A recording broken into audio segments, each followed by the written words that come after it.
Hi everyone, I'm Donna Louise and welcome to my channel for the love of puzzles. Today's video we continue our journey as we travel around art, the current largest commercially available jigsaw puzzle in the world. I am working on section 1. It'll be the third bag that I complete. Now if you haven't seen the previous videos, I'll leave all links down below. I suggest you at least watch the unboxing video. If I pull out our panoramic poster here, I've already completed the first two sections, the bottom and the middle on this side, and today we are working on this top section. Now, here's the poster of the section. It's very different. This is the first one that I'm doing, that the section is just one entire painting. Lovely big frame, very little background, which I'm happy about. So I'm just gonna go ahead and do quite, I think, a detailed sorting. The painting doesn't have a lot of distinct areas, but I'll try to do like the window, the people, the instruments, this corner. I'll do it by more sections. And as I'm sorting, if I quickly can't figure out where a piece goes, I'm just gonna set it aside in an unknown pile. I'll also sort the frame, like pieces with the background, pieces that maybe border with the painting if it shows, like the circles, and perhaps maybe the inside pieces. I'll just throw them all in a pile and do some more sub-sorting later on. I like to spend at most an hour and a half sorting. After that, I really just want to get going with the puzzle, and because you know, sorting is enjoyable, but at some point you want to start seeing the picture come together. So yeah, I'm not sure what to expect, how difficult this is gonna be or how easy, because it's the first section I do where it's just one entire painting. What I like is that there looks to be definite lines. So it's not just paint strokes, brush strokes and whatnot. I can make out specific figures and items. I love the musical instruments, and it looks like there's a deer. Like, these paintings are just amazing. I can't wait to look this painting up. I forget the title of it, but as with my other videos, I'll do a voiceover and I'll talk about the painting, the artist, the name, the year, and whatever other information I can find out. I'm quite curious about this painting because it just seems like there's a naked lady with a child playing some sort of instrument, sitting on something. I can't even make it out, and it looks to be a deer, and there's a parrot, there's a view in the background, lots of other instruments. So I can't wait to learn the story behind this painting. So without further ado, for the love of puzzles, let's get working on section 1, the third bag of still quite a few more to go as we travel around art. There's only one painting in this section of the puzzle, and it's called The Sense of Hearing. I've also seen it referred to just as Hearing alone. It is a collaboration between Peter Paul Rubens and Jan Brueghel the Elder. Hopefully I'm pronouncing his name correctly. It is part of a set of 5 paintings which represents the 5 senses. So there's sight, smell, touch, taste, and this one, hearing. Of those 5 paintings, I really like the sight one and the hearing one.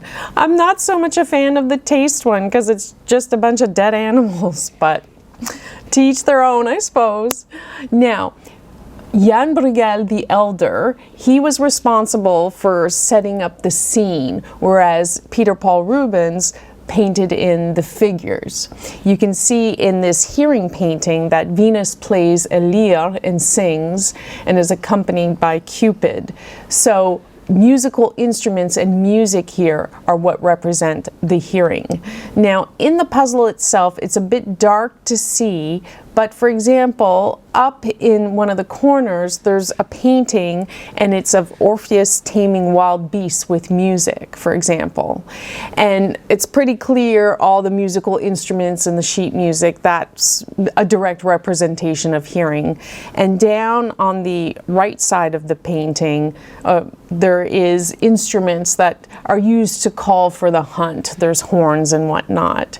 And I guess the stag that is standing next to Cupid is listening to Venus play music and is just enthralled and loves music and is a representation of such. So there you go. This was the sense of hearing. They are all housed at the Museo del Prado in Madrid, Spain, but from what I can tell, none of them are on display. They were painted over from 1617 to 1618. Some were finished in the same year, but the sense of hearing actually spanned 2 years. I don't have an idea of how large they are. I have a feeling they would be perhaps quite big. I'm trying to see here. Oh, yeah, a little bit. So from what I can tell here, at least the sense of hearing is just over 1 meter wide, so 109 centimeters, nearly 110 centimeters, and about 64 centimeters high. So a good size, but not as big as I thought it would be. There you go. That's the sense of hearing.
and another section is done. I've completed 1/9 of the puzzle. I've completed one full column. I'm so pleased. I loved putting them all together. Oh, it just felt like quite an achievement, even though I have many more sections to go.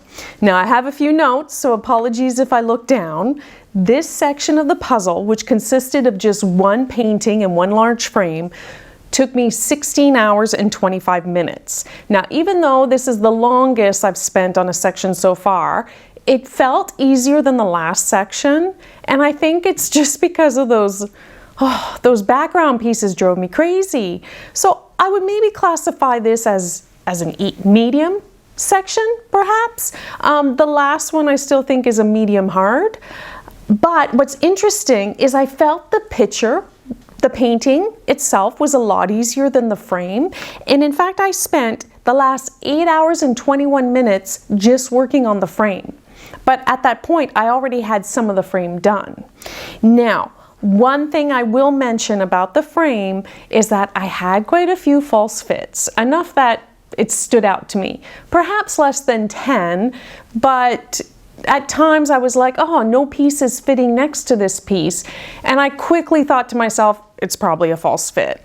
Mostly the false fits occurred along the edge with the painting and along the edge with the wall, because it's a very repetitive pattern of circles and whatnot. So I did have a few false fits that I had to contend with, but that was fine. Now, what else? Oh, when I put the 3 sections together, remember the center section, the second bag that I did, I was a little disappointed that the color didn't blend well from the first to that second section. And at the top, it didn't blend well either with the bottom of this section. So, to tell you the truth, when I was on the step ladder, standing up, reaching my arms up, trying to take a photo of all 3 sections together, at that distance, it's not so noticeable. It's when you're up close, you can see that the color doesn't blend well between the sections. I just hope that when all is said and done, and I have a bunch of sections all done, that they don't look like individual sections, that they do blend better.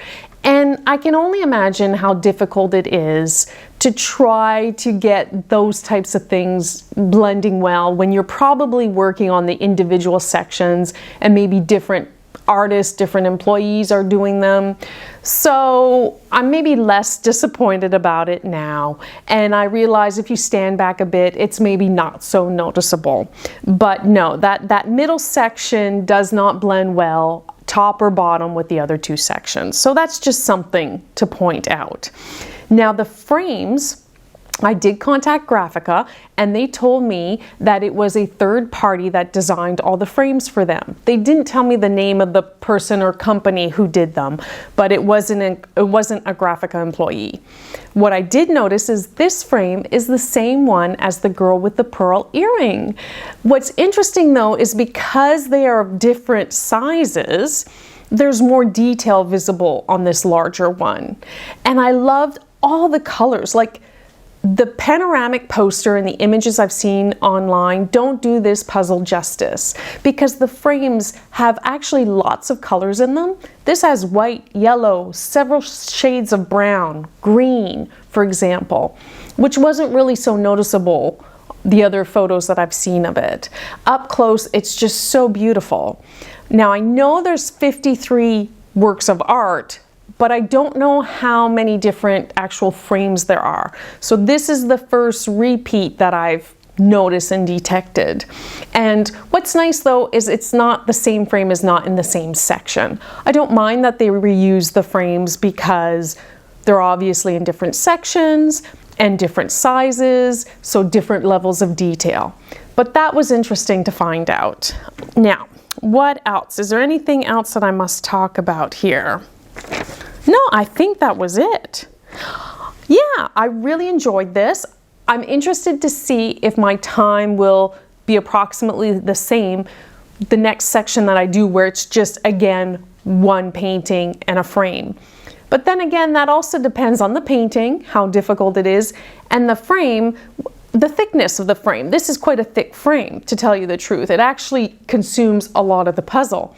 So it's hard to compare one section to the other, even if they're kind of similar, because of the different details. And the frame, this one was quite intricate, and I did notice a pattern. So if I picked up a piece and I saw a certain shape, I realized it may only appear 4 different places. So I just had to go through and work out where it went. So eventually I got better and better at doing the frame. At first it was a bit tricky, but I got there in the end. I really enjoyed doing this section, actually, very much so. I'm very pleased to have 1/9 of the puzzle done. I'm getting there, and I just want to thank you so much for being on this journey with me. I really appreciate you watching my videos. For the love of puzzles, I hope you enjoy them. Please consider subscribing, and until next time, ciao!